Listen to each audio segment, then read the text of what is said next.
হাতে নতুন ভোটার তালিকা কমিশনের প্রথম দফার সাপ্লিমেন্টারি তালিকা প্রকাশ।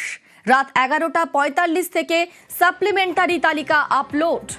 সোমবার রাত 9টা নাগাদ তালিকা প্রকাশের কথা জানানো হয়েছিল, কিন্তু তারপর প্রায় 2.5 ঘন্টা পর কমিশনের ওয়েবসাইটে তালিকা প্রথম দফার সাপ্লিমেন্টারি তালিকা প্রকাশ। আমাদের সঙ্গে রয়েছেন প্রতিনিধি সোমরাজ।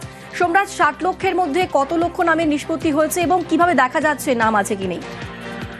দেখো, তোমাকে প্রথমে এই মুহূর্তে গুরুত্বপূর্ণ আপডেট জানিয়ে রাখি। 23শে মার্চ পর্যন্ত যত সংখ্যক অভিযোগের নিষ্পত্তি জুডিশিয়াল অফিসাররা করতে পেরেছেন তার উপর নির্ভর করেই প্রথম দফা সাপ্লিমেন্টারি তালিকা গতকাল রাত 11টা 45 প্রকাশ করা হয়েছে। 23শে মার্চ পর্যন্ত যে সংখ্যক অভিযোগের নিষ্পত্তি হয়েছে, অর্থাৎ ডেডলাইন হচ্ছে 23শে মার্চ। এই 23শে মার্চ পর্যন্ত যত সংখ্যক অভিযোগের নিষ্পত্তি জুডিশিয়াল অফিসাররা করতে পেরেছেন তার উপর নির্ভর করে এই সাপ্লিমেন্টারি তালিকা প্রকাশ করা হয়েছে প্রথম দফায়। এরপরে 23শে মার্চের পর যত সংখ্যক অভিযোগের নিষ্পত্তি জুডিশিয়াল অফিসাররা করবেন তার সাপ্লিমেন্টারি তালিকা দ্বিতীয় পর্যায়ে শুক্রবার প্রকাশ করা হবে। অর্থাৎ প্রথম দফা সাপ্লিমেন্টারি তালিকার ডেডলাইন ছিল 23শে মার্চ।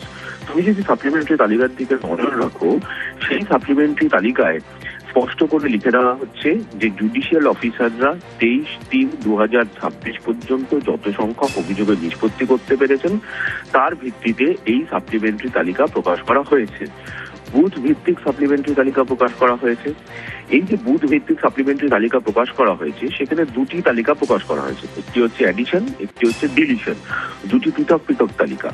কাদের নাম অ্যাডিশন হয়েছে সেটা পৃথকভাবে বুথ ধরে ধরে, অর্থাৎ কোনো একটি বুথে কত সংখ্যক আন্ডার অ্যাডজুডিকেশন রয়েছে এবং তার মধ্যে কত সংখ্যক নামের তালিকা প্রকাশ করা গেল প্রথম দফায়, এবং তার মধ্যে কতজন অন্তর্ভুক্ত হলেন ভোটার তালিকায়, কতজন অন্তর্ভুক্ত হলেন না, তার পৃথক পৃথক তালিকা বুথ ভিত্তিক প্রকাশ করা হয়েছে সাপ্লিমেন্টারি তালিকার আকারে। গতকাল রাত 11টা 45 নাগাদই তালিকা প্রকাশ করা হয়েছে এবং তারপর সেই তালিকা বর্তমানে দেখা যাচ্ছে আজ বিকেল হয়ে যাবে জেলা শাসকের তরফ, বিভিন্ন জেলা শাসকদের তরফ থেকে বুথে বুথে টাঙানোর প্রক্রিয়া শুরু করতে। তার কারণ এবার এই তালিকা জেলা শাসকরা প্রিন্টিং করবেন।